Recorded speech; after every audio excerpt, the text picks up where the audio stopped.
yang akan terus membangkitkan gairah semangat rohani kami sehingga kami boleh berjuang dan setia sampai kepada akhirnya. Oleh sebab itu sekali lagi kami mohon, berfirmanlah Engkau, urapan Roh-Mu turun atas kami dan lebih atas hamba-Mu secara pribadi. Terpujilah nama Tuhan. Di dalam nama Yesus yang hidup kami sudah berdoa, kami ucapkan syukur dan kami sambut firman-Mu dengan sukacita. Haleluya. Amin. Puji Tuhan, saya persilahkan kembali duduk. Sekaliannya sidang jemaat yang dikasihi Tuhan, kiranya segala pujian, pengagungan dan penghormatan selayaknya kita persembahkan bagi Yesus Kepala Gereja. Saya sapa kita seluruh jemaat Tuhan dengan kasih Kristus. Shalom. Mari lebih sukacita lagi. Shalom. Philadelphia.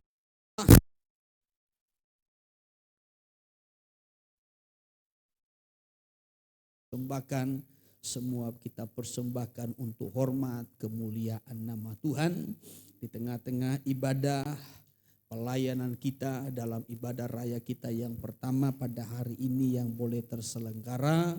Ialah hanya Tuhan saja yang patut dan layak untuk dipuji dan dipermuliakan. Kita bersyukur buat waktu-waktu kemurahan yang Tuhan beri sehingga kita boleh menikmati persekutuan, kita boleh memuji memuliakan Tuhan, kita boleh menikmati kasih Tuhan di tengah-tengah ibadah kita. Saya menyampaikan firman Tuhan pada minggu yang lalu dengan tema karunia Roh Kudus yang dikutip dari 1 Korintus pasal yang ke-12 dari ayat yang ke-4 sampai kepada ayatnya yang ke-7. Pada pagi siang hari ini saya juga masih melanjutkan seri yang kedua.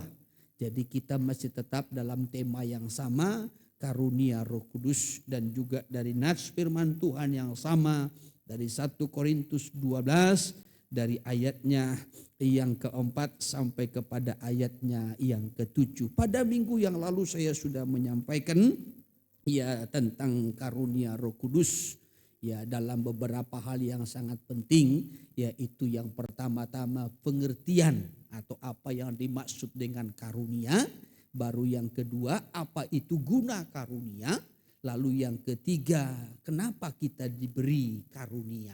Tentu Tuhan punya maksud dan tujuan kenapa diberikan karunia. Dan kita juga saya sudah sampaikan, kita sudah melihat, kita sudah mendengar apa perbedaan antara karakter dengan karunia. Tetapi dua hal ini tentu saling melengkapi. Ya saudaraku, saling mendukung supaya karunia itu betul-betul berfungsi dengan baik. Ya, kita kembali memperhatikan nats ini. Saya minta dibacakan dulu kembali 1 Korintus 12 dari ayatnya yang ke-4 sampai kepada ayat yang ke-7. Silakan dibacakan dulu. Demikian firman Tuhan. Ya. Ada rupa-rupa karunia tetapi satu roh. Terus. Dan ada rupa-rupa pelayanan tetapi satu Tuhan. Terus. Dan ada berbagai-bagai perbuatan ajaib. Ya. Tetapi Allah adalah satu yang mengerjakan semuanya dalam semua orang. Ya, terus. Tetapi kepada tiap-tiap orang dikaruniakan penyataan roh Ya. untuk kepentingan bersama. Nah, kembali saya ingatkan saudaraku, sesuai dengan ayat demi ayat yang kita perhatikan di sini. Dalam ayat yang ke-4 dikatakan ada rupa-rupa karunia tetapi satu roh. Ya, jadi tidak hanya satu karunia, ada rupa-rupa, ada banyak, ada macam-macam karunia. Ya, nanti kita boleh lihat saudara ayat-ayatnya. Tetapi satu roh yang memberi karunia itu.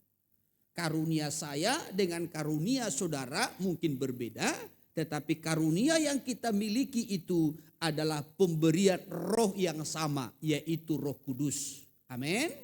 Selanjutnya ayat 5, dan ada rupa-rupa pelayanan tetapi satu Tuhan.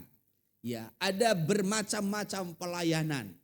Ada pelayanan penginjilan, misi, ya bersaksi, ada pelayanan berdoa, pendoa syafaat, ada pelayanan pemuji, penyembah, ada pelayanan berkhotbah, ada pelayanan guru sekolah minggu, ada pelayanan-pelayanan lain. Ya, saudara yang terkasih, Tetapi semua pelayanan itu harus dilakukan untuk Tuhan, untuk kepada satu pribadi, yaitu Tuhan sendiri. Itu ayat 5. Lalu di ayat 6, dan ada berbagai-bagai perbuatan ajaib atau mujizat-mujizat. Tetapi Allah adalah satu yang mengerjakan semuanya. Jadi ada macam-macam mujizat-mujizat, mujizat kesembuhan, mujizat kelepasan. Ya saudaraku, bahkan juga mujizat-mujizat yang lain, mujizat berkat, ya, mujizat kebangkitan, ya, bahkan masih banyak macam-macam mujizat. Tetapi semua mujizat-mujizat itu dilakukan, dikerjakan oleh Allah, ya, pada semua orang. Ya, mungkin hamba Tuhan ini dipakai melakukan mujizat kesembuhan, hamba Tuhan ini dipakai melakukan mujizat kelepasan, hamba Tuhan yang satu mungkin dipakai dalam melakukan mujizat berkat dan seterusnya. Tetapi semua itu mujizat-mujizat itu, hamba Tuhan itu dipakai oleh Tuhan yang sama. Amin. Ya, dan dikatakan tadi mengerjakan semuanya dalam semua orang. Jadi semua mujizat itu dilakukan Tuhan bagi setiap hamba-hamba Tuhan yang dipakai oleh Tuhan. Tetapi kesimpulannya ayat 7. Tetapi kepada tiap-tiap orang dikaruniakan penyataan roh ataupun karunia untuk kepentingan bersama. Ya, jadi baik karunia roh, pelayanan, mujizat-mujizat, semua itu dilakukan adalah untuk kepentingan bersama. Untuk kepentingan jemaat. Untuk membangun jemaat. Bukan untuk menaikkan popularitas kita. Bukan untuk kesombongan. Bukan untuk mencari keuntungan. Ya, tetapi semua itu dilakukan untuk kepentingan jemaat. Supaya jemaat dibangun, supaya jemaat kuat, jemaat dinasehati, jemaat dihiburkan. Itu tujuannya. Haleluya. Ini secara garis besar. Iya. Maka perlu kembali kita perhatikan mengenai karunia ini. Saya kembali sampaikan saudaraku, ya, apa yang dimaksudkan dengan karunia. Karunia adalah kemampuan rohani yang diberikan oleh Roh Kudus dengan cuma-cuma kepada setiap orang yang percaya. Ya, lalu di ayat 8 sampai kepada ayatnya yang ke-10, di situ ada contoh-contoh karunia. Kalau saudara baca dari ayat 8 sampai kepada ayat 10, ya, ada karunia hikmat, ada karunia pengetahuan, ada karunia iman, ada karunia kesembuhan, karunia mengadakan mujizat, bahkan juga karunia bernubuat. Serta karunia membedakan bermacam-macam roh. Ada karunia berbahasa roh. Dan juga ada karunia menafsirkan bahasa roh. Haleluya. Iya. Bahkan kalau kita naik ke pasal yang ke-14. Pasal yang ke-14. Ya, ayat 26. Ayat 26. Demikian. Ya. Jadi bagaimana sekarang saudara-saudara? Ya, terus. Bila mana kamu berkumpul, ya, hendaklah tiap-tiap orang mempersembahkan sesuatu. Bila mana kamu berkumpul, sama seperti ini, beribadah. Hendaklah tiap-tiap orang mempersembahkan sesuatu. Ya, maka kalau kita beribadah seperti ini, ya saudaraku, ya setiap kita seharusnya, sekali lagi, setiap kita atau setiap jemaat seharusnya, apa? Seharusnya mempersembahkan sesuatu. Ya, seharusnya mempersembahkan sesuatu. Apa-apa saja itu, contohnya dikutip di sini. Ya, terus. Yang seorang mazmur. Ya, yang seorang mungkin mempersembahkan mazmur, pujian, pengagungan yang disertai, yang diiringi dengan musik. Ya, untuk mempermuliakan Tuhan, untuk membangkitkan gairah semangat rohani jemaat yang lain. Tentu kan tidak semua kita punya karunia bermazmur. Atau lebih sederhananya, tidak semua kita punya karunia bernyanyi. Ya toh? Ya kan?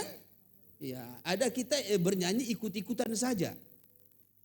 Ya, kalau dilepaskan kita sendiri yang bernyanyi, ya kadangkala kita kecepatan, kadangkala kita terlambat, ya kadangkala justru kita merusak suasana, kan begitu. Ya. Tetapi ada orang memang di situ karunianya. Tetapi karunia itu diberi oleh Tuhan kepada kita masing-masing supaya kita juga membangun yang lain. Ya, kalau kita diberi karunia untuk bermazmur, memuji, meninggikan, memuliakan Tuhan lewat mazmur yang kita persembahkan itu, jemaat yang lain yang mendengar, yang ikut saudaraku, ikut dibangunkan rohaninya. Bisa ditangkap? Ya, digairahkan rohaninya untuk ikut memuji Tuhan, untuk ikut menyembah Tuhan. Ya, coba terus. Di samping mazmur, yang lain pengajaran. Yang lain pengajaran. Ya, nah, saudara yang terkasih, jadi yang lain juga diberikan karunia untuk mengajar, untuk berkhotbah. Tetapi tujuan mengajar, tujuan berkhotbah bukan untuk menghakimi. Ya. Bukan untuk memojokkan, bukan untuk melukai, bukan untuk merendahkan. Maka kalau saya seperti ini berkhotbah, tidak tertuju kepada satu pribadi. Contohnya karena ada jemaat yang memberontak, ada jemaat yang malas. Lalu saya kutip ayat-ayat untuk memojokkannya. Tidak boleh. Ya, karunia tidak seperti itu. Ya. Andai pun ada di antara saudara yang menjengkelkan hati saya tidak bisa kutip satu ayat bagaimana supaya saudara itu tertemplak. Enggak. Ya, nanti yang lain ini, ya, yang tidak menyakiti saya, yang tidak membuat saya jengkel, nanti enggak makan rohaninya.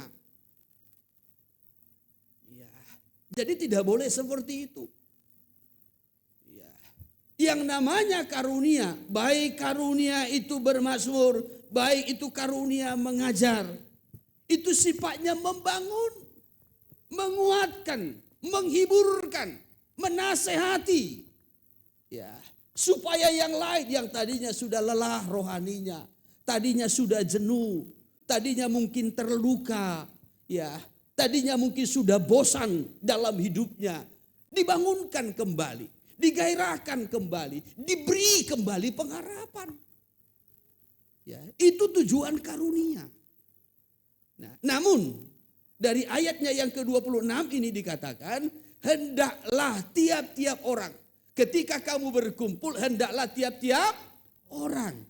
Jadi jangan ada yang melayani, ada yang vakum, tidak boleh. Seharusnya kita ini semua bergerak untuk saling menguatkan, saling membangun satu dengan yang lain. Haleluya. Ya, termasuk contohnya ada penerima tamu di situ. Penerima tamu di situ bukan hanya salam-salam. Ya, salam ketika saudara salam, salammu itu membuat orang lain bergairah. Maka kalau penerima tamu harus wajib smile. Kalau saudara tidak bisa senyum, tidak bisa smile, nggak usah berdiri di situ penerima tamu. Cuci kamar mandi saja. Ya. Maka kalau penerima tamu, yang namanya penerima tamu di pintu gerbang, orang kan banyak, jemaat-jemaat kan punya banyak pergumulan, persoalan. Iya kan? Ya. Saudara punya pergumulan enggak? Ya. Ada yang kreditnya nunggak. Nanti termekelamu. Ya. Ada yang kreditnya sudah nunggak. Ya. Pulang kampung tapi kredit. Itu jemaat di sana, bukan jemaat GBUCM, bukan. Jemaat GBUCM sebelum pulang kampung dia sudah lebih dulu. Kan kira-kira begitu. Ya. Ini kan punya masalah, punya pergumulan. Ya. Belum lagi tadi dari rumah mau berangkat, ada lagi persoalan. Ada lagi tagihan-tagihan dan lain sebagainya. Ya. Jadi begitu salam penerima tamu, lihat senyumnya saja, udah bebas setengah masalahnya. 50% persoalannya itu sudah langsung tanggal. Harusnya begitu. Iya. Jadi penerima tamu itu karunia. Bisa salam, senyum. Ya, bagaimana Bu, sehat? Shalom, Philadelphia. Ada sukacita. Ya. Jadi ketika disapa saja begitu, itu orang sudah terhibur, sudah kuat. Ya, jangan penerima tamu. Ya. Nanti begitu saudara dilihat di situ minggu depan, langsung dia dari sana. Naik tangga saja. Ya, atau langsung dari sini belakang ini. Ya, lewat pintu belakang. Ya. Seharusnya ya, kalau karunia kita di situ, begitu kita salam dengan senyum, dengan sapaan yang lembut, ya, 50% bebannya sudah lepas. Ketika masuk puji-pujian, bermazmur, memuji Tuhan, bebannya sudah lepas. Maka ketika dia mendengarkan firman Tuhan, semua firman Tuhan itu ditelan, diberduti. Pulang dengan sukacita, pulang dengan bebas. Amin. Harusnya begitu. Iya. Jadi sekali lagi, ya, karunia bukan hanya karunia di altar ini, enggak.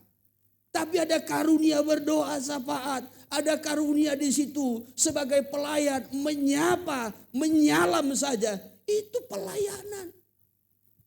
Ya, membantu, menolong, bila perlu taruh tempatnya. Ketika dia datang taruh tempatnya. Ya, cocoknya tempatmu pas di belakang Pak Gembala ya.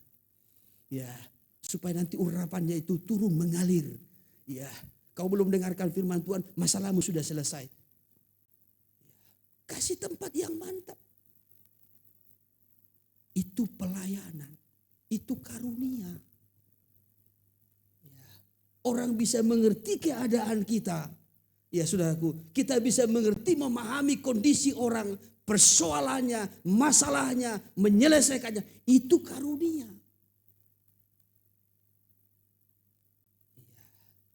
Tetapi bukan hanya itu saja. Coba terus. Atau penyataan Allah. Atau penyataan Allah terus. Atau karunia bahasa roh. Karunia bahasa roh. Ini karunia ya, beda dengan bahasa roh. Ya, kita harus bisa membedakan mana bahasa roh, mana karunia bahasa roh. Kalau karunia bahasa roh harus ditafsirkan. Ya, harus ada yang menafsirkannya. Kalau tidak ada yang menafsirkannya, Alkitab mencatat lebih bagus dia diam. Tapi kalau berbahasa roh, ia sedang berbicara. Rohnya sedang berbicara kepada Allah, menyampaikan hal-hal yang rahasia. Itu membangun rohaninya sendiri. Nah, ini harus bisa dibedakan. Mana bahasa roh, mana karunia bahasa roh. Kalau karunia bahasa roh itu untuk jemaat. Dan harus ada yang menafsirkannya supaya jemaat dibangun. Iya, coba terus. Atau karunia untuk menafsirkan bahasa roh. Ya, terus. Tetapi semuanya itu harus dipergunakan untuk membangun. Semua harus dipergunakan untuk membangun. Bukan menaikkan popularitas kita. Bukan untuk keuntungan. Ya, bukan untuk mencari nama. Bukan mau menunjukkan kita lebih rohani dari yang lain. Bukan mau menyatakan kita ini lebih hebat dari yang lain. Tidak. Namanya karunia. Saya sudah terangkan pada minggu yang lalu. Karunia itu pemberian Allah. Bukan tanda kedewasaan rohani. Bukan tanda kita ini lebih rohani dari yang lain. Tidak. Ya. Tapi diberi dengan cuma-cuma. Haleluya. Ya, coba terus. Lanjutkan dulu. Jika ada yang berkata-kata dengan bahasa roh. Perhatikan. Jika ada yang berkata-kata dengan bahasa roh, terus. Biarlah 2 atau sebanyak-banyaknya 3 orang. 2 atau sebanyak-banyaknya 3 orang, terus. Seorang demi seorang. Ya. Dan harus ada seorang lain untuk menafsirkannya. Harus ada seorang lain yang. Iya. Ya, namanya karunia. Ya, kalau karunia berkata-kata dengan bahasa roh, harus ada yang menafsirkannya. Coba terus. Jika tidak ada orang yang dapat Kalau menafsirkannya, tidak ada yang menafsirkannya, tidak ada hendaklah yang dapat, mereka berdiam diri dalam lebih pertemuan bagus jemaat. berdiam, lebih bagus berdiam diri. Iya. Kalau tidak ada yang menafsirkannya, itu kalau karunia. Tapi kalau bahasa roh, itu tidak perlu ditafsirkan. Nah, kita mundur dulu ke ayatnya yang kedua. Ke ayatnya yang kedua, supaya kita tahu nanti bedanya. Siapa yang berkata-kata dengan bahasa roh, Terus, tidak berkata-kata kepada manusia, tidak tetapi kepada berkata-kata Allah. kepada manusia, tetapi kepada Allah. Lanjutkan. Sebab tidak ada seorang pun yang mengerti bahasanya. Ya, Oleh roh ia mengucapkan hal-hal yang rahasia. ya, ini bahasa roh. Maka tadi saya sampaikan harus kita bisa membedakan mana bahasa roh, mana karunia berkata-kata dengan bahasa roh. Kalau karunia berkata-kata dengan bahasa roh, namanya karunia itu untuk jemaat. Membangun jemaat. Supaya jemaat dibangun, ya, maka karunia berkata-kata dengan bahasa roh itu harus ada yang bisa menafsirkannya. Kalau tidak ada yang bisa menafsirkannya, lebih bagus berdiam diri. Ya. Tapi bahasa roh nggak perlu ditafsirkan. Karena roh kita yang sudah dipenuhkan dengan Roh Kudus, roh kita itu berkata-kata kepada Allah melalui mulut kita ini, menyatakan hal-hal yang rahasia. Coba terus ayat 3 supaya lebih jelas. Tetapi siapa yang bernubuat, ia berkata-kata kepada manusia, ia membangun, menasihati dan menghibur. Bernubuat itu sama seperti berkhotbah.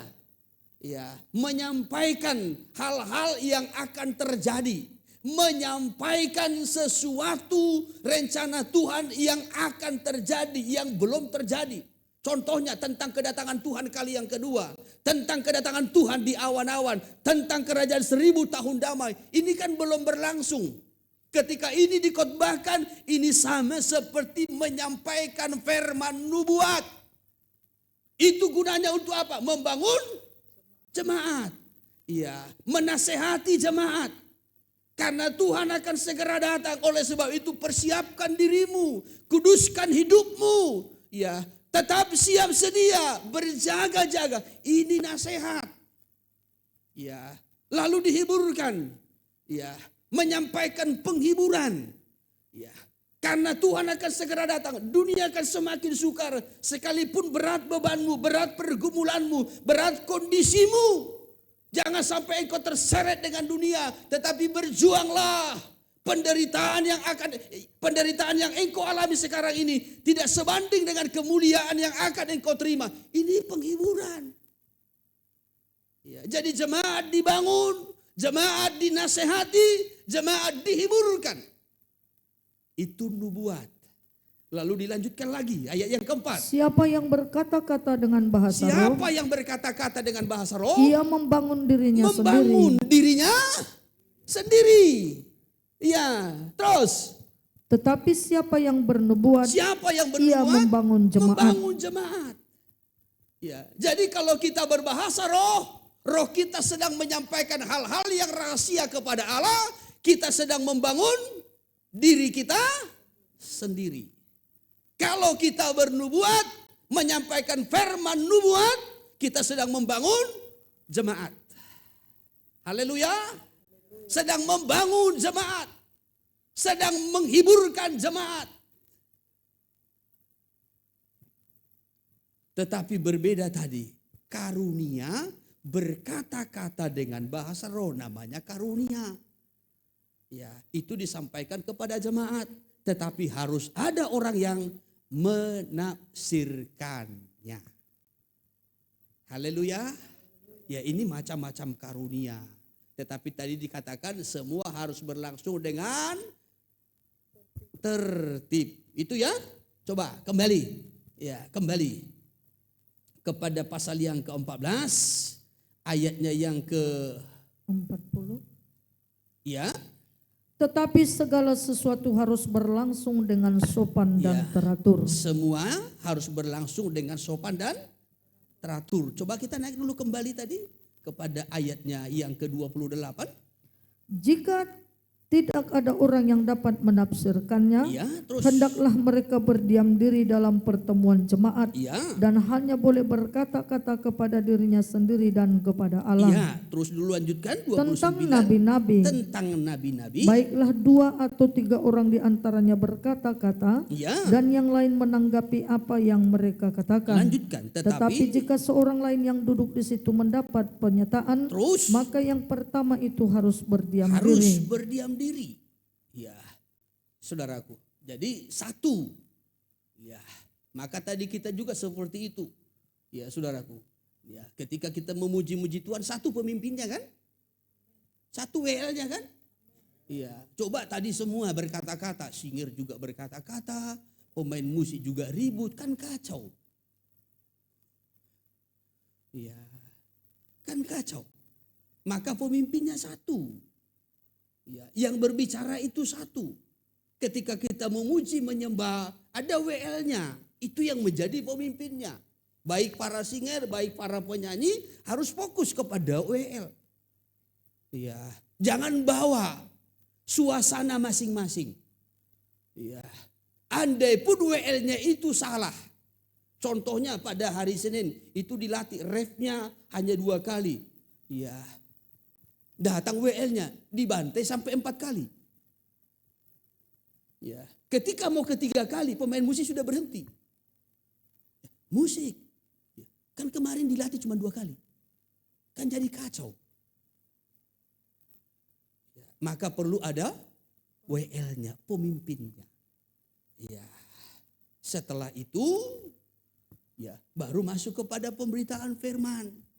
Ya, saudara yang terkasih. Ya, pemberita firman juga kan satu. Ya, coba maju lagi ke sini Pak Purba. Diambilnya altar yang kecil itu. Saya khotbah di sini, dia khotbah lagi di situ. Kan kacau. Ya, maka Alkitab memberikan catatan. Satu, ya, yang menyampaikan karunia itu, yang lain berdiam diri. Ya, mendengar, memperhatikan, ya, supaya kita semua diberkati Tuhan. Coba terus. Sebab kamu semua boleh bernubuat seorang demi seorang, Ya, sehingga kamu semua dapat belajar dan beroleh kekuatan. ya, semua boleh, tetapi harus teratur.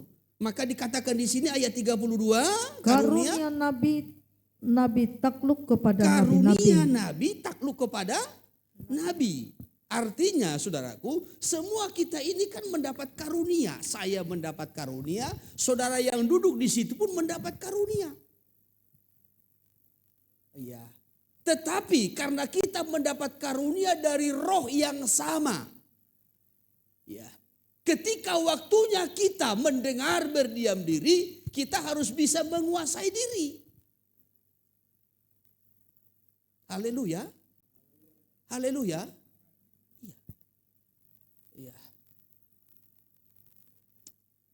Hari Kamis yang lalu, bahkan hari Kamis kemarin juga saya dengan Ibu Gembala pergi PA ke Baloi, tempat Pak Simitonga. Ya, bahkan nanti minggu depan juga mulai hari Rabu kan fellowship. Ya. Saudara yang terkasih, saya kan pengkhotbah. Saya pengajar. Saya pun diberi Tuhan karunia. Berkhotbah ataupun mengajar. Ya. Tetapi ketika di sana, saya mendengar. Saya duduk diam, mendengar, memperhatikan, belajar. Saya bisa menguasai diri. Menaklukkan diri. Walaupun sebenarnya sebagai seorang pengkhotbah, ya, di hati saya ini ada api yang menyala-nyala berkobar-kobar untuk berkhotbah, untuk mengajar. Tapi sebagai seorang nabi, sebagai seorang hamba Tuhan, ya, harus bisa menguasai diri, menaklukkan diri. Ya, coba kalau Bapak itu khotbah, ya saya juga khotbah. Ya kan kacau. Ya. Maka dikatakan di sini karunia nabi takluk kepada nabi-nabi. Ya. Kenapa dikatakan takluk kepada nabi-nabi? Seakan-akan kan banyak nabi kan begitu. Saudara yang terkasih, arti nabi-nabi di sini adalah orang-orang yang mendapat karunia. Saudara pun semua ini mendapat karunia. Tetapi saudara harus bisa mengendalikan dirimu, menguasai dirimu. Ada waktunya, ada kalanya saudara duduk diam mendengar. Amin. Ya, nanti yang lain mungkin nanti di sekolah minggu, ya dia yang harus berkhotbah, dia yang harus mengajar. Yang lain mungkin nanti di komsel, dia yang harus berkhotbah. Ya. Tetapi ada kalanya saudara harus menaklukkan dirimu untuk mendengar. Saudara nanti boleh lihat itu dalam terjemahan. Ya, itu yang dimaksud. Ya. Jadi walaupun kita ini sama-sama memiliki karunia, tetapi kita pun harus bisa menguasai diri, menaklukkan diri supaya ya ibadah kita, pelayanan kita, suasana tidak menjadi kacau, tetapi kita boleh menikmati hadirat Tuhan, kuasa Tuhan di tengah-tengah ibadah kita. Amin. Bisa ditangkap? Itu maksudnya. Terus. Sebab Allah tidak menghendaki Allah kekacauan, tidak menghendaki kekacauan, tetapi damai sejahtera. tapi damai sejahtera. Terus. Sama seperti dalam semua jemaat Ya. orang-orang kudus, perempuan-perempuan harus berdiam diri dalam pertemuan-pertemuan Nah, ini jemaat. secara khusus ya ditujukan kepada perempuan-perempuan, karena perempuan-perempuan ini biasanya ini suka bicara. Iya kan? Perempuan-perempuan biasanya suka bicara, senang bicara. Iya. Maka kalau di rumah siapa yang lebih mantap khotbahnya? Suami atau istri? Istri. Pelan-pelan saja ngomongnya. Ya, nanti sampai di rumah dijewer baru tahu.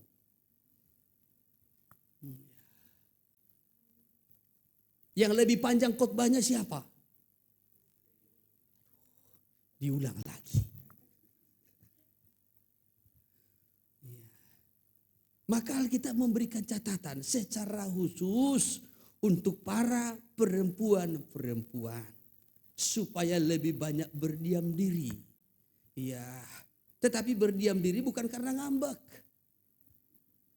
Ya, tetapi karena menguasai. Sulit perempuan ini menguasai diri, sulit. Kalau bisa perempuan menguasai diri, itu mujizat itu, mujizat kamu. Iya, itu mujizat. Maka sampai diingatkan di sini, lebih baik berdiam diri katanya. Coba terus. Sebab mereka tidak diperbolehkan untuk berbicara, Ya. mereka harus menundukkan diri. Terus. Seperti yang dikatakan juga oleh hukum Taurat. Bukan berarti dilarang sebenarnya, bukan. Tetapi belajar membatasi diri atau menguasai diri. Ya. Jangan karena dikatakan di sini mereka harus berdiam diri, menundukkan diri. Ya udahlah, tiap datang ibadah diam aja. Ya, walaupun WL nanti berkata, mari kita memuji Tuhan, mari kita bergirang-girang dengan suara-suara bukan begitu. Jangan jadi ngambek. Haleluya. Jangan pula nanti selesai pemberitaan firman ini kita angkat satu pujian. Mari kita bersyukur kepada Tuhan. Buat firmannya saudara ngambek diam aja. Ada amin. Bukan begitu. Ya. Tetapi maksudnya belajar untuk menguasai diri, mengendalikan diri. Karena kalau ibu-ibu ini, perempuan-perempuan ini diberikan kesempatan bicara, nanti awalnya itu bawang merah dengan bawang bombay, tetapi itu nanti akhirnya sudah sampai ke si Donald Trump. Ya, jalur gajah, Rusia, ya pokoknya semua pun bisa dibahasnya itu. Ya.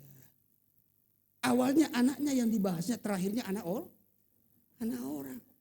Ya, awalnya suaminya enggak tahu lah bapak si ini. Ya, susah kali dibawa ke Tuhan. Udah kupersiapkannya baju barunya, sepatu barunya waktu Natal itu. Toh juga nggak mau. Tapi nantinya endingnya yang dibahas suami. Ya, maka perlu penguasaan. Ya. Awalnya yang dibahasnya bajunya. Ini ada bajuku ini. Ada benang-benangnya. Nanti terakhirnya yang dibahasnya baju orang. Kau lihatnya tadi baju Sianu itu. Ya, emangnya kenapa? Bukan hanya satu kayak gini. Di belakang juga aku lihat. Yang nggak diperhatikan suaminya itu. Ya, memang sudah lama mereka saling tidak memperhatikan. Ya mulai lagi panjang lagi.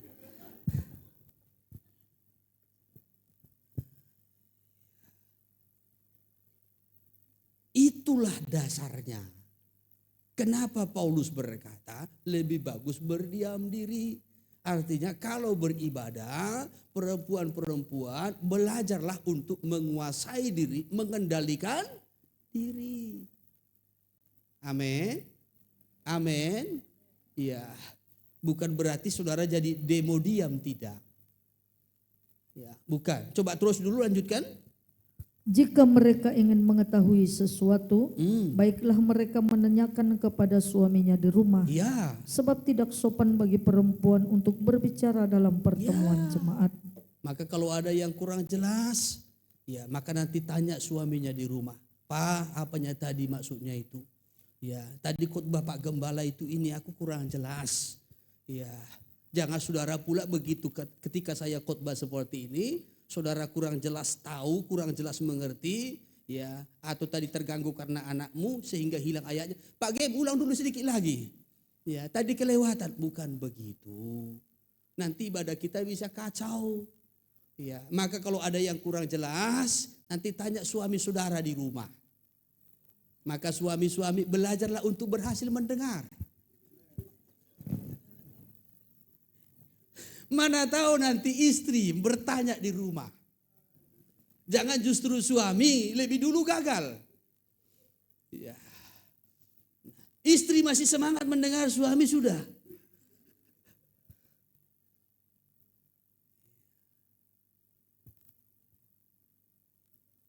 Tujuannya supaya ibadahnya tidak kacau. Ya, jadi ini karunia. Sekali lagi karunia. Ada karunia berkata-kata dengan bahasa roh, ada karunia menafsir, karunia bernubuat, karunia bermazmur, dan seterusnya. Ya. Kenapa dibahas soal perempuan?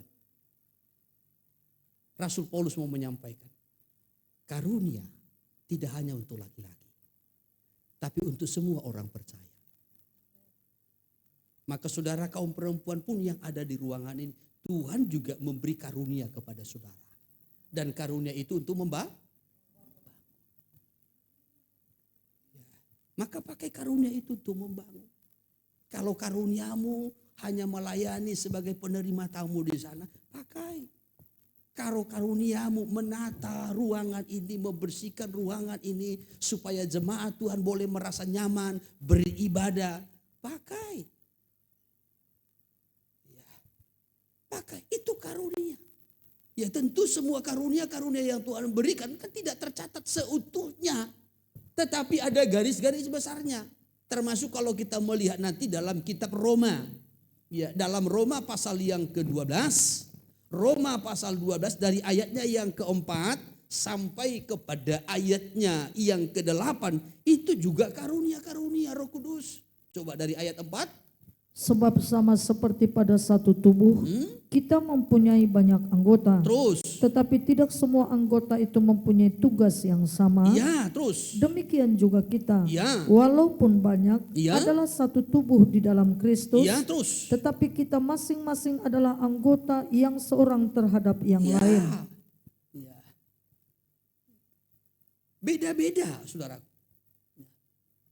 Terus ayat 6, Demikianlah kita mempunyai karunia yang berlain-lainan menurut kasih karunia punya yang karunia dianugerahkan yang kepada kita. berlain-lainan menurut kasih karunia, menurut pemberian Roh Kudus.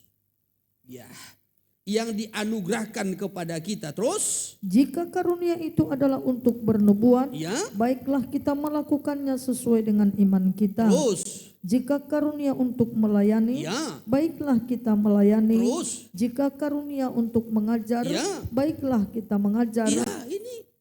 Ya, karunia bernubuat dilakukan dengan iman. Karunia melayani, tadi saya sudah sampaikan, mari melayani dengan rendah hati. Ya, karunia mengajar, mari mengajar dengan jujur, dengan tulus, dengan memberikan teladan. Terus. Jika karunia untuk menasihati, Ya. baiklah kita menasihati. Ya, karunia menasehati. Mari. Ya, nasihati yang lain, kuatkan yang lain, arahkan yang lain. Ya, tapi kalau karuniamu tidak menasehati, jangan menasehati. Ya. Kalau kita nggak mampu menasehati, jangan menasehati. Kadang-kala orang senang menasehati, tetapi tidak bisa memberikan teladan. Kalau kita menasehati harus bisa menjadi teladan. Kalau kita menasehati, nasihati sesuai dengan firman. Jangan menurut hati kita, jangan menurut akal kita.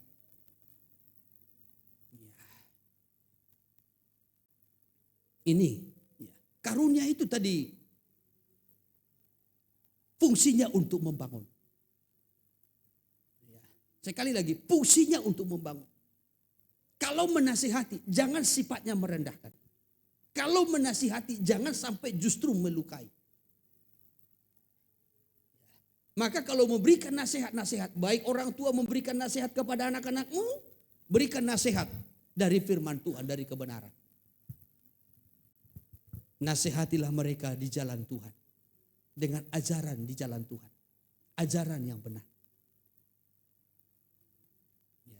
Jangan menasihati dengan akal atau dengan keinginan kita. Itu justru bisa melukai, bisa menimbulkan perpecahan. Terus. Jika karunia untuk menasihati, baiklah kita menasihati. Ya. Siapa yang membagi-bagikan sesuatu, hendaklah ia melakukannya dengan hati yang Kalau ikhlas. karunianya membagi-bagi, ya mari dilakukan dengan tulus, ikhlas. Apa yang engkau bagi-bagi? Ya, membagi-bagi bajumu kepada orang lain, lakukan itu dengan tulus ikhlas. Ya, jangan hanya membagi kepada orang ya yang baik kepadamu. Itu bukan karunia. Ya, jangan hanya memberi kepada orang yang baik kepadamu. Ya, jangan hanya berbuat baik kepada orang yang bisa membalas budimu. Itu bukan karunia. Ya, itu kebaikan.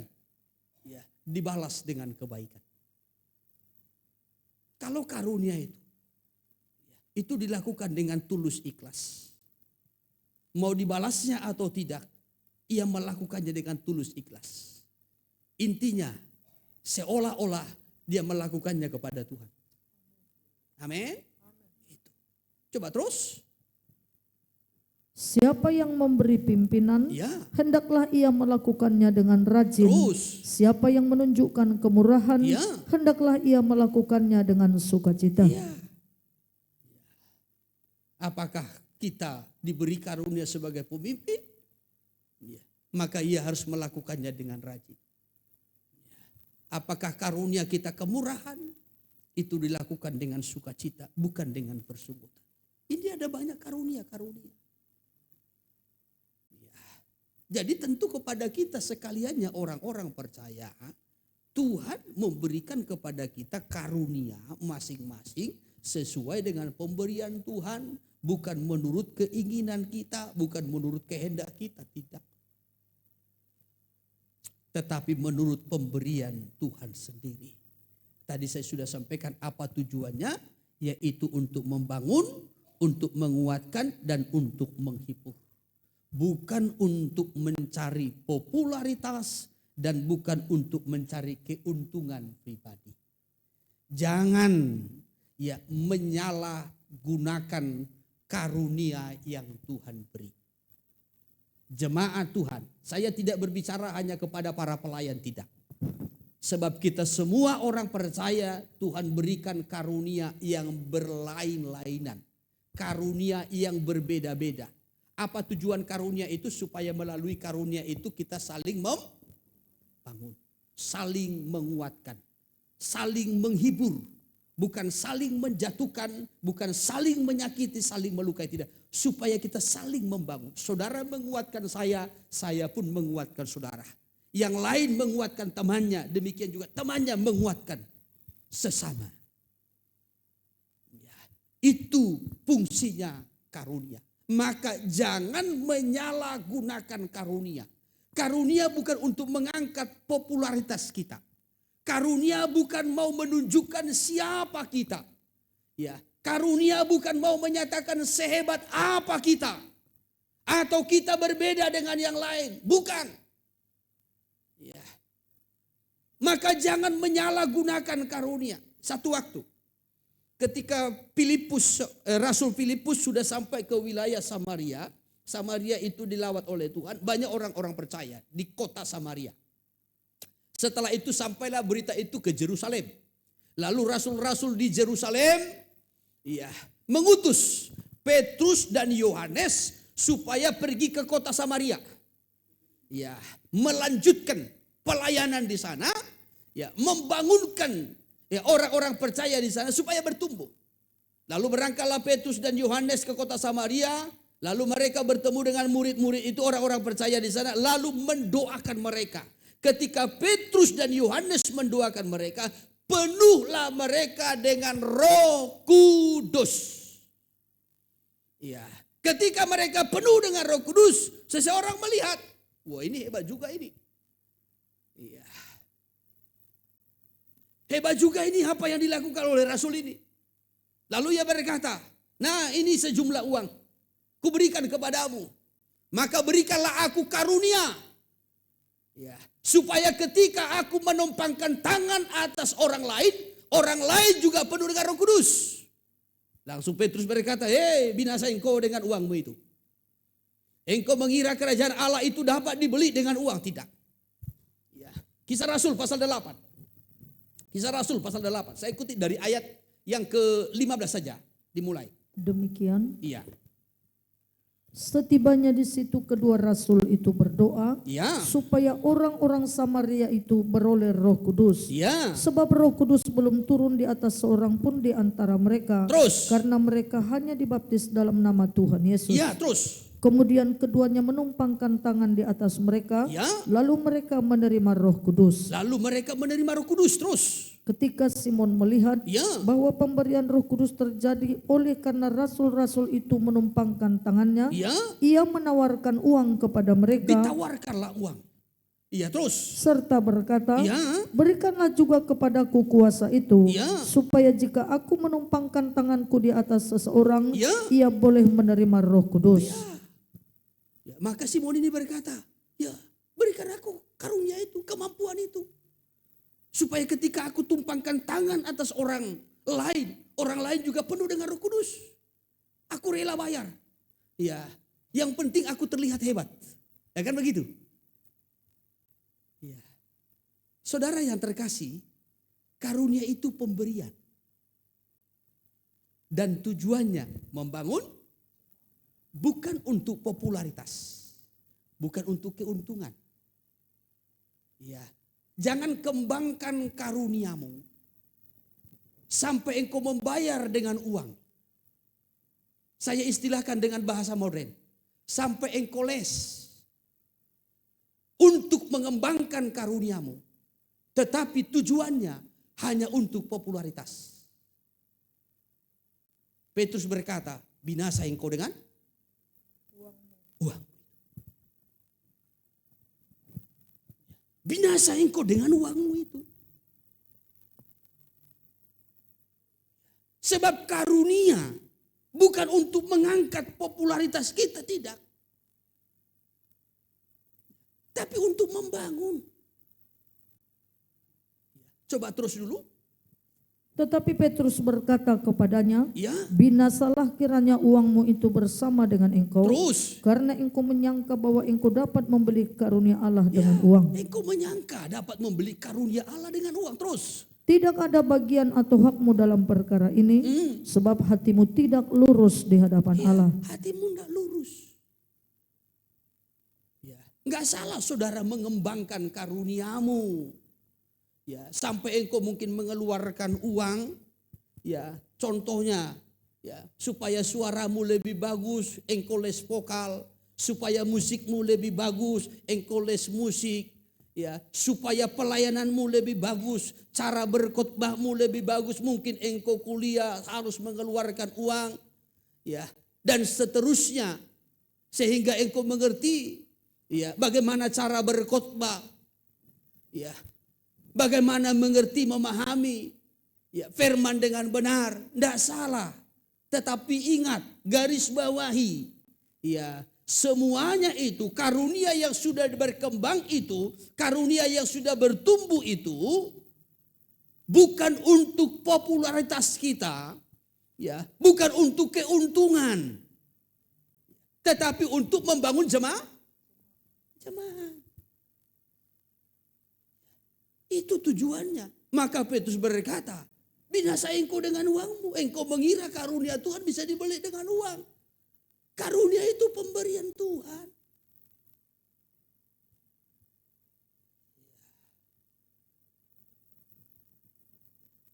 Supaya kita bisa membangun yang lain. Menghiburkan yang lain, menguatkan yang lain. Itu yang menjadi tujuan. Maka tadi kita sudah melihat dari 1 Korintus pasal 14 ayatnya yang keempat. Orang yang berbahasa roh itu membangun dirinya sendiri. Tetapi orang yang bernubuat itu membangun jemaat. Ya, berkhotbah itu, mengajar itu, menyampaikan firman nubuat itu, ya, itu membangun jemaat. Supaya jemaat makin, ya, bertumbuh, ya, makin kuat, makin terhibur, makin tertolong. Bukan untuk melukai. Ya, sekaligus saya mengingatkan baik guru-guru sekolah minggu, baik para pelayan-pelayan di Komsel, jangan sampai khotbahmu melukai. Ya, jangan sampai khotbahmu merendahkan. Jangan sampai khotbahmu itu menyakiti. Tetapi melalui khotbahmu harusnya orang lain dibangunkan rohaninya. Orang lain ditolong, orang lain makin digairahkan. Haleluya, haleluya. Itu kembali kalau kita perhatikan soal pengertian daripada karunia. Yang kedua, ya, kembali saya menekankan pentingnya karakter mendukung karunia. Ya, pentingnya karakter mendukung karunia. Karakter dan karunia itu adalah dua hal yang saling melengkapi. Iya, dua hal yang saling melengkapi. Kalau tidak salah di ibadah kedua di Kapling Mandiri pada minggu yang lalu, saya menyampaikan dari 1 Korintus pasal yang ke-9 ayat 25 sampai 27. Paulus berkata, aku bukan petinju sembarangan, aku bukan berlari tanpa tujuan. Tetapi aku melatih diriku menguasainya. Penguasaan diri itu adalah karakter. Supaya jangan sesudah aku memberitakan Injil, itu karunia. Ya, pelayanan yang disertai dengan karunia. Aku sendiri tidak ditolak. Jadi karakter, ya, supaya jangan sampai aku tertolak, kan begitu. Ya, jadi jangan sudah melayani tetapi karena karakternya tidak terbentuk, akhirnya tertolak. Ya, akhirnya tertolak. Emerjamita do malono nih. Ale pangalahoni pisosuman. Jangan sampai begitu. Ya, mulu berengo di altarnya nih. Ya, kalau kita lihat itu di altar kayak malaikat. Ya, lebih kudus dari malaikat Gabriel dan malaikat Mikael. Tetapi sifatnya, ya, selalu menyakiti dan merendahkan. Sombongnya tidak ketolongan. Ya, jangan sampai begitu. Maka karakter dengan karunia ini dua hal yang saling melengkapi. Kita perlu karunia supaya pelayanan kita berdampak. Ya, berdampak. Membawa pengaruh. Saudara perlu karunia, karunia bernyanyi, karunia bermain musik, karunia berkhotbah, karunia mengajar, karunia melayani dalam pelayanan-pelayanan sisi lain. Ya, saudaraku, ya, karunia mengadakan mujizat, karunia kesembuhan supaya pelayanan berdampak. Membawa pengaruh. Ya. Tetapi karunia tanpa karakter, itu rawan sombong. Itu rawan jatuh. Jangan nanti sesudah pelayanannya berdampak, pelayanannya berkembang, merasa hebat. Merasa karena kuatnya. Ya, merasa lebih tinggi dari yang lain. Itu rawan dengan kesombongan. Kesombongan itu adalah saudaranya kejatuhan. Maka karakter dengan karunia harus sejalan. Tapi karakter pun tanpa karunia itu tidak berdampak. Kelihatannya dia baik. Ya, hidupnya benar. Tetapi kalau tidak punya karunia dalam pelayanan, ini tidak membawa dampak. Dia seakan-akan hanya hidup untuk dirinya saja. Ya, yang penting aku baik, ku jaga hatiku. Ya, walaupun aku tidak melayani. Ya, aku datang ibadah, selesai ibadah, amin, aku pulang. Ya, nanti begitu juga datang komsel, ya, pas jam 7, pas jam masuk, di situ aku datang, duduk aku di belakang dekat dapur. Ya, amin, pulang.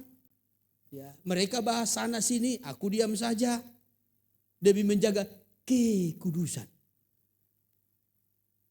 Ya. Saudara yang terkasih, hidupmu tidak berdampak. Engkau punya karakter, engkau baik, engkau menjaga dirimu, engkau menjaga hatimu, engkau menjaga pikiranmu. Tapi engkau tidak berdampak. Itu karakter tanpa karunia. Ya. Tapi jangan begitu ya jemaat ya.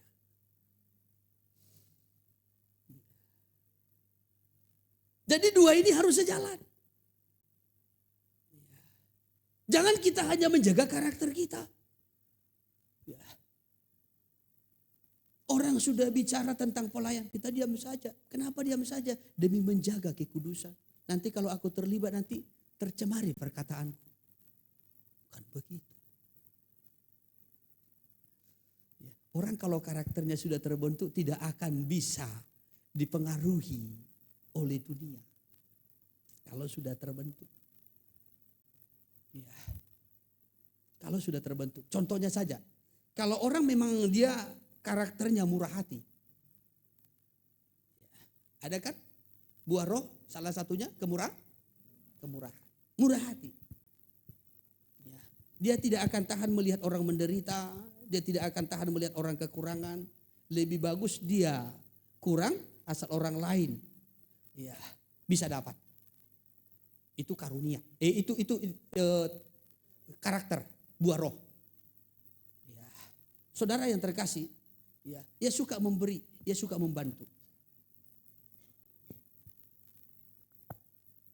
Jadi walaupun ada orang tidak menghargai bantuannya, bukan berarti dia berhenti.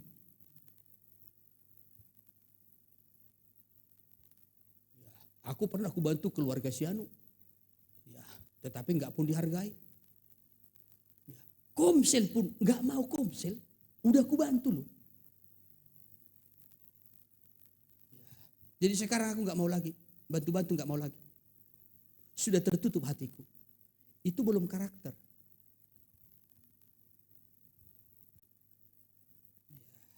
Belum karakter. Kita bantulah, ini masih jiwa baru. Enggak, udah tertutup hatiku. Kalau selama ini aku murah hati kepada semua, itu belum karakter.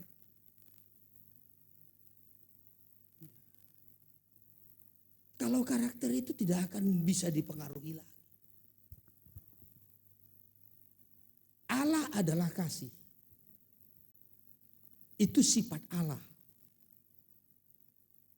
Apakah ketika manusia yang dikasihi Allah, karena begitu besar kasih Allah akan dunia ini, sehingga ia mengaruniakan anaknya yang tunggal, diberi anaknya yang tunggal. Tetapi ketika diberikan anaknya yang tunggal, apakah Yesus itu dihargai oleh orang Yahudi? No. Justru disalibkan toh.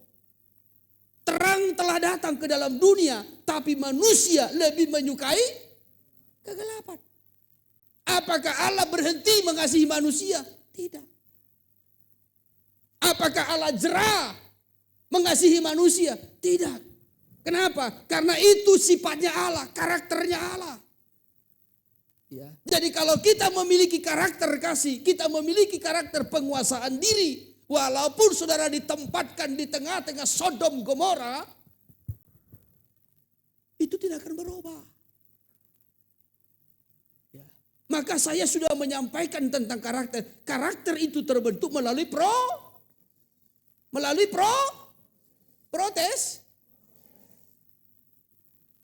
proses.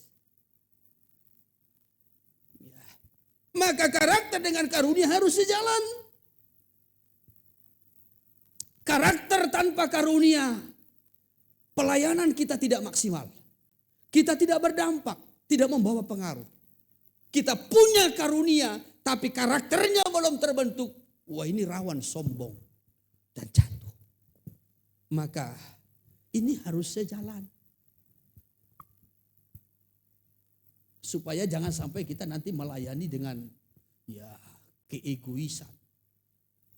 Bicara tentang keegoisan, ego, saudaraku, ini tidak selamanya berbicara tentang kesombongan, tidak. Yang dikatakan ego ini tidak selamanya berbicara tentang kesombongan, tidak. Ego itu bisa bersembunyi di balik luka. Ya. Sekali lagi, ego bisa bersembunyi di balik luka. Ego bisa bersembunyi di balik ambisi. Ego bisa bersembunyi di balik pelayanan. Ada orang dia sedang terluka sebenarnya. Ya. Tetapi di balik luka itu dia nggak mau jujur. Dia tidak mau terbuka. Tetapi ada ego yang ditampilkan, yang diperlihatkan. Maka saya katakan bahwasanya ego bisa bersembunyi di balik luka. Ego bisa bersembunyi di balik ambisi. Ego bisa bersembunyi di balik pelayanan. Apalagi kalau ego bersembunyi di balik pelayanan, yang terlihat pelayanan seakan-akan kudus. Tetapi di baliknya ada ego. Fokus kepada diri sendiri. Egosentris, berpusat kepada dirinya. Itu kehancuran anak-anak Imam Eli.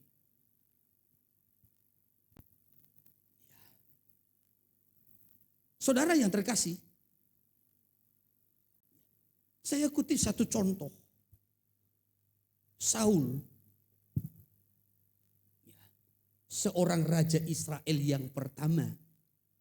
Kalau kita lihat di dalam kitab 1 Samuel pasal 18, dari ayat 7 sampai kepada ayatnya yang ke-9. Egonya Saul itu menekan ke bawah loh. Menekan ke bawah. Karena ia takut tersaingi. Ayat 7 dulu. 1 Samuel 18 ayat yang ke-7. Ya. Dan perempuan yang menari-nari itu menyanyi berbalas-balasan, katanya. Terus. Saul mengalahkan beribu-ribu musuh, Ya. tetapi Daud berlaksa-laksa. Ya, terus. Lalu bangkitlah amarah Saul dengan sangat, Terus. dan perkataan itu menyebalkan hatinya, Ya, terus. sebab pikirnya, Ya. kepada Daud diperhitungkan mereka berlaksa-laksa, Ya, terus. tetapi kepadaku diperhitungkan beribu-ribu. Ya, terus. Akhir-akhirnya jabatan raja itu pun jatuh kepadanya. Ya, terus. Sejak hari itu maka Saul selalu mendengki Daud. Ya, bayangkan. Ya. Saul dengan Daud dalam jabatan berbeda. Saul raja, pada waktu itu Daud masih prajurit. Itu pun prajurit dadakan. Ya. Dari padang penggembalaan dia ditarik. Ya, ketika dia berhasil mengalahkan Goliat, lalu diangkatlah menjadi prajurit. Lalu ketika Daud maju berperang mengalahkan Goliat, ada kemenangan. Ya. Tetapi di dalam kemenangan, di balik kemenangan itu terlihatlah egonya Saul. Ego Saul itu menekan ke bawah. Daud itu bawahannya, prajuritnya. Ya. Ego itu menekan ke bawah. Saudara bayangkan? Ya. Kenapa Saul menekan ke bawah? Karena rasa takut tersaingi. Takut orang lain lebih bersinar dari dirinya. Lalu berusaha untuk menjatuhkannya. Kan begitu? Ya. Ketika perempuan-perempuan ini bernyanyi bersorak-sorak, Saul mengalahkan beribu-ribu, tetapi Daud mengalahkan berlaksa-laksa. Ya. Saul mengalahkan beribu-ribu, tetapi Daud mengalahkan berpuluh-puluh ribu. Lalu dikatakan di dalam ayatnya yang ke-8 tadi ya, dalam ayatnya yang ke-8, ya, mulai rasa takut tersaingi. Ya. Saul mulai berpikir, Saul mulai curiga, bisa-bisa Daud ini nanti naik tahta. Aku tergusur. Ini rasa takut tersaingi. Takut orang lain bersinar lebih dari dirinya. Maka mulai curiga, mulai menekan, bahkan mulai melukai. Harusnya kita bersyukur kalau orang lain lebih maju. Amin. Saya selalu dari dulu berkata, andai saudara bahkan anak-anak saudara ini lebih maju pelayanannya dari saya bangga, saya senang. Itu doa kami. Itu doa kami. Kalau saudara lebih maju dari kami, itu kebanggaan kami. Justru kadangkala saya berpikir, siapalah jemaat ini yang akan lebih maju lagi. Kalau kami ini kan sudah terbatas. Umur pun sudah membatasi loh. Kalau di Korea saya ini sudah pensiun.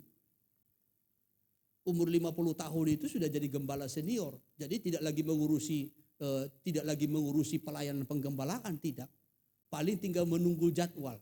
Kalau nanti di jadwal khotbah minggu, ya baru dia khotbah. Kalau di jadwal khotbah PA, ya baru dia khotbah. Jadi yang mengatur, yang mengembangkan bukan lagi kalau sudah umur 50 tahun. Ya, maka biasanya gembala-gembalanya itu 50 tahun ke bawah. Jadi kalau dia sudah 50 tahun ke atas itu sudah gembala senior. Dia hanya tinggal menunggu saja kapan jadwalnya dikasih pelayanan. Dia tidak lagi mengurusi ya bagaimana gedungnya, bagaimana pengaturan ibadahnya, enggak lagi. Itu kalau sistem di Korea. Ya, saya juga sebenarnya sangat berharap anak-anak kita ini maju, berkembang. Apalagi di zaman teknologi ini kan, ya harusnya lebih mantap. Ya, bahasa Inggrisnya, bahasa internasional sudah harus lebih mantap.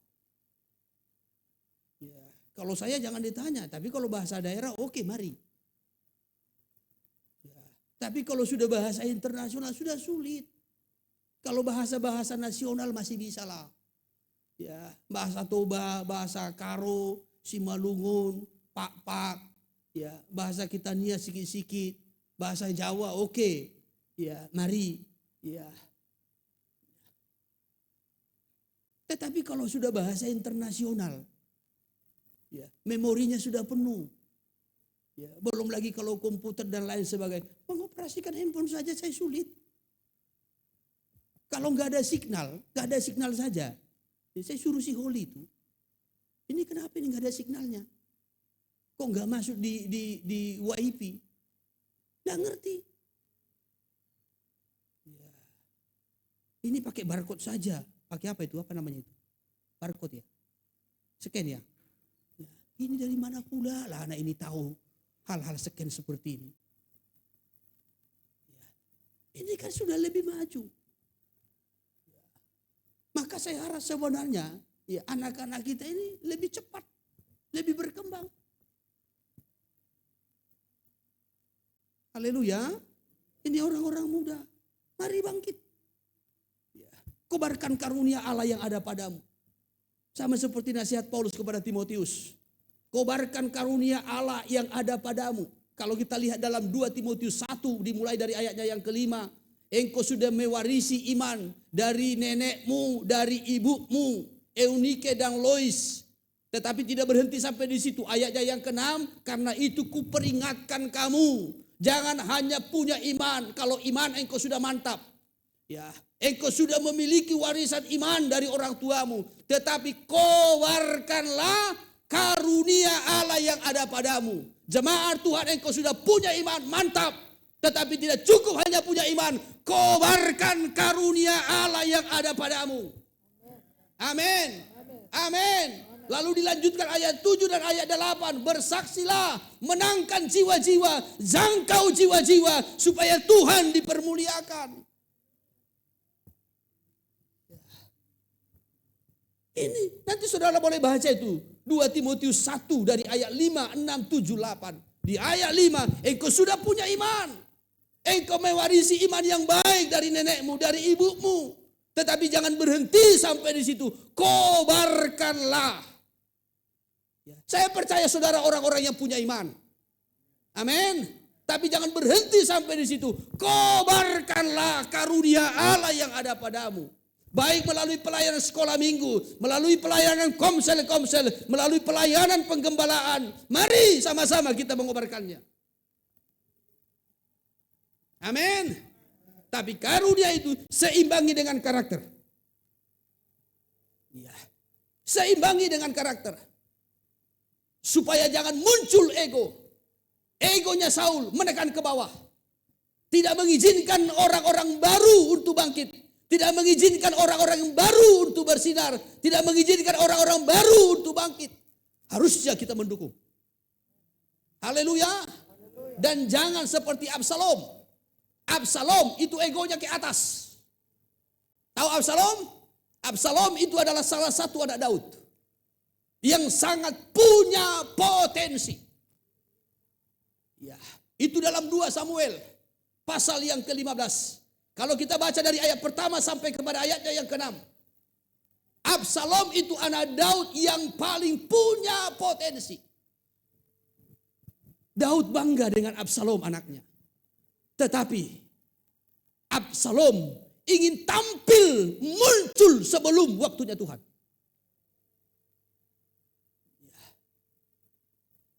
Ingin muncul sebelum waktunya Tuhan. Ingin berbicara sebelum mengalami proses. Ingin naik tanpa menundukkan diri. Maka kalau kita ingin naik harus menundukkan diri.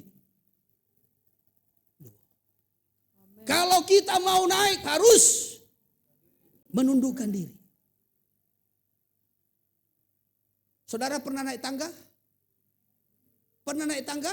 Amen. Kalau belum pernah naik tangga, nanti coba dari tangga, dari teras pastori itu naik ke atas ini. Ketika saudara naik tangga, tahap demi tahap, saudara lihat ke atas atau ke bawah? Hah? Kalau naik melihat kemana? Hah? Begini atau begini? Ke bawah. Ke bawah toh? Amen. Tunduk.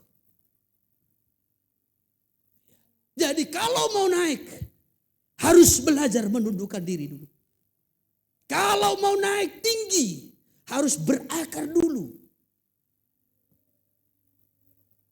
Absalom itu menekan ke atas. Siapa yang ditekan? Bapaknya sendiri, Daud. Daud. Saya kutip dulu ayatnya yang ke-6 saja. Nanti saudara boleh baca ayatnya yang pertama. 2 sampai Samuel ayat 15 ayat yang ke-6. Iya. Cara yang demikianlah diperbuat Absalom kepada semua orang Israel Iya. yang mau masuk menghadap untuk diadili perkaranya oleh raja. Iya. Dan demikianlah Absalom mencuri hati orang-orang Israel. Bayangkan. Ya, mencuri hati. Kalau saudara baca dari ayat pertama sampai kepada ayat yang ke-6. Kalau ada orang-orang Israel yang bermasalah, yang punya pergumulan, maka mereka datang menghadap kepada raja. Tetapi sebelum sampai kepada raja, di tengah jalan sudah dicegat oleh Absalom. Lalu dia bertanya, kamu dari mana? Oh, dari kota Anu. Kamu dari suku apa? Oh, dari suku ini. Apakah suku Benyamin, suku Yehuda atau suku yang lain? Apa masalahmu? Oh, ini masalahku. Wah, ya. Kalau masalahmu ini disampaikan kepada raja, raja tidak akan menanggapi. Enggak. Andai aku diangkat sebagai raja, menjadi raja, oh ini masalahmu ini akan kita bereskan dengan baik. Ya, begitulah Absalom. Maka dikatakan tadi ayatnya yang ke-6, demikianlah Absalom mencuri hati orang-orang Israel. Ya. Dia berkata, oh raja, keluarga raja tidak akan menanggapimu. Keluarga raja tidak akan peduli kepadamu. Ya, andai aku diangkat sebagai raja, oh baru masalahmu ini selesai. Ya. Oh ini dari pihak gereja nggak akan peduli. Orang-orang gereja itu nggak ada kasih itu. Nggak ada kasih itu. Ego itu semua. Mulai dari sentuh-sentuhannya itu. Wah, tak ada itu. Ya, apalagi yang di altar-altar itu. Nggak ada itu. Ya, egoisnya itu semua. Andai aku jadi gembala. Mau kira-kira begitu. Ya, andai aku jadi gembala. Ini masalahmu ini beres. Kita tangani dengan baik. Ya, bagaimana kira-kira? Ini yang dilakukan Absalom. Mencuri hati. Ya, jadi belum sampai ke istana. Di tengah jalan. Ya, warga itu sudah dicegatnya. Orang-orang Israel itu sudah dicegatnya. Lalu ditanya seperti dengan Rama. Padahal bukan itu karakternya. Kepalsuan. Itu yang saya katakan tadi. Egonya menendang ke atas. Untuk menjatuhkannya di atas. Untuk menunjukkan dirinya.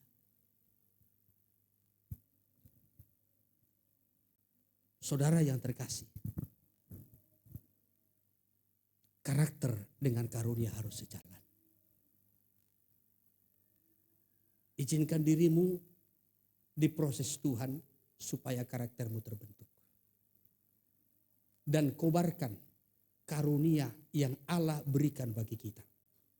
Bukan untuk popularitas, bukan untuk keuntungan, tapi untuk kita saling membangun satu dengan yang lain. Saya butuh saudara menguatkan saya, membangun saudara, menghiburkan saya. Saya juga perlu membangun saudara, menguatkan saudara, menghibur saudara. Demikianlah kita satu dengan yang lain, saling membangun sesuai dengan karunia kita masing-masing seperti apa yang Tuhan percayakan. Haleluya. Saya batasi firman-Nya sampai di sini. Kiranya Roh Kudus menolong kita untuk mengerti.